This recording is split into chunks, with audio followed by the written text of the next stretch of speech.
Hi! ఈరోజు మనం ఈ వీడియోలో డయాబెటీస్ అనేది తగ్గకుండా అడ్డం వచ్చేటువంటి 5 కారణాలు చూద్దాం. చాలా కామన్గా తీసుకుంటాం, కానీ ఇవే మనకు ఆటంకంగా మారుతాయి.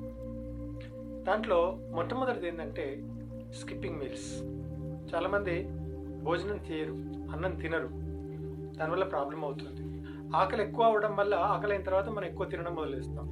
కాబట్టి అన్నం మొత్తానికి మానేయకుండా 2-3 గంటలకు ఒకసారి కొంచెం కొంచెం అంటే మన బాడీకి అవసరమైనటువంటి ఎనర్జీ కోసం కొంచెం కొంచెం తినడం చాలా చాలా అవసరం. కాబట్టి మీల్స్ స్కిప్ చేయకండి. రెండవది నీళ్ళకి బదులు చాలామంది సాఫ్ట్ డ్రింక్స్ తాగుతారు, థమ్స్ అప్, పెప్సీలు అనేటువంటి.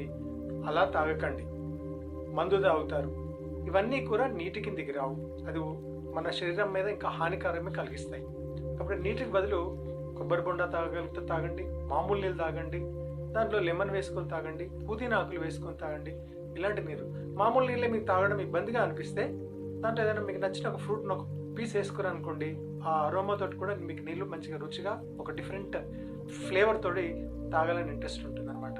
అలా నీళ్ళు కూడా మీరు ప్రతిరోజు కొంచెం కొంచెం తాగాలి. అది కూడా గ్లాస్తో తాగాలి, బాటిల్తో గడగడగడ తాగకూడదు. అన్నం తినడానికంటే ముందా తర్వాత అనేది కూడా ఆలోచించాలి. భోజనం చేయడానికంటే ముందు తాగండి, కొన్ని నీళ్ళు తాగాలి, ఒక గ్లాసు నీళ్ళు. భోజనం చేసేటప్పుడు కొంచెం కొంచెం అవసరం అనుకుంటే, భోజనం చేసిన వెంటనే ఒక అరగంట వరకు కూడా మీరు నీళ్ళు తాగకుండా ఉంటే మంచిది. ఎందుకంటే ఇది మన జీర్ణ వ్యవస్థ మీద ఎఫెక్ట్ పడుతుంది. కాబట్టి నీటి విషయంలో చాలా జాగ్రత్తగా ఉండాలి. ఇక మూడవది నిద్ర. కొంతమంది సరిగా నిద్రపోరు, పగలు పడ్డారు, రాత్రి నిద్రపోడు. ఈ ఫోన్లు చూడడం మొదలుపెట్టిన తర్వాత, అంటే స్క్రీనింగ్ టైం ఎక్కువైన తర్వాత నిద్రకు చాలా మంది దూరం అవుతున్నారు. మీకు ఎప్పుడైనా తెల్లారగట్ల 3 గంటలకు మెలకు వచ్చిందా అంటే అర్థం మీరు సరిగా నిద్రపోవట్లేదు అని అర్థం. మీరు ఏదో మానసికంగా టెన్షన్ పడుతున్నారు అని అర్థం. కాబట్టి నిద్ర విషయంలో కూడా జాగ్రత్తగా ఉండండి. 7 to 8 అవర్స్ పడుకోవడానికి ప్లాన్ చేసుకోండి. అది చాలా చాలా అవసరం. ఇది నిద్ర విషయంలో తీసుకోవాల్సినటువంటి జాగ్రత్త. అంటే 10:30-11 అయ్యేసరికి మీరు బెడ్ పైన ఉంటే బెటర్. మళ్ళీ తెల్లారగట్ల ఒక 5 o'clock 6 o'clock వరకు పడుకుంటే సరిపోతుంది. 7 to 8 అవర్స్. ఇక 3 చూసాం కదా, ఏంటి? ఆహారము, నీరు, నిద్ర. 4వది ఏంటిది? కదలకుండా ఉండకూడదు. మీరు ఆఫీస్లో పనిచేసినా ఇంట్లో పనిచేసినా కానీ మార్నింగ్ లేచి, మీరు 5 గంటలకు 6 గంటలకు లేస్తున్నారు కదా, బ్రహ్మముహూర్తంలో వాకింగ్ అలవాటు చేసుకోండి. ప్రతి భోజనం తర్వాత కనీసం ఒక 10 నిమిషాలు నడవాలి. మార్నింగ్ లేచినప్పుడు బ్రేక్ఫాస్ట్కి ముందే ఒక 1/2 hour నడవండి, 2-3 కిలోమీటర్లు నడవండి.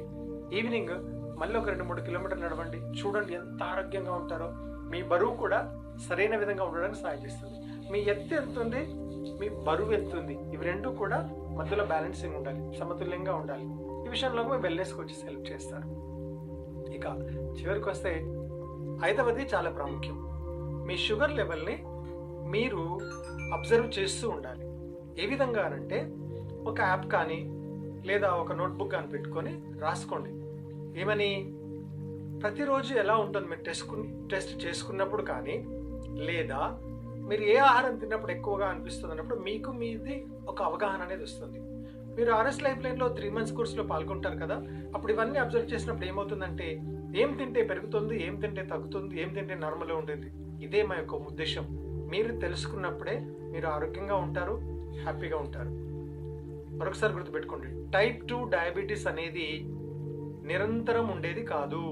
మీ చేతుల్లోనే ఉంది. దాన్ని తగ్గించుకోవాలంటే మీరు ప్రయత్నం చేయండి, మేము సాయం చేస్తాము, మీరు ఆరోగ్యంగా ఉండొచ్చు. అంతే తప్ప ఇది జీవితాంతం ఉంటుంది అని అనుకుంటూ బాధపడుతూ ఉండకండి, నిరుత్సాహంగా ఉండండి. లైఫ్ చిన్నదండి, హ్యాపీగా ఉండండి, ఎంజాయ్ చేయండి.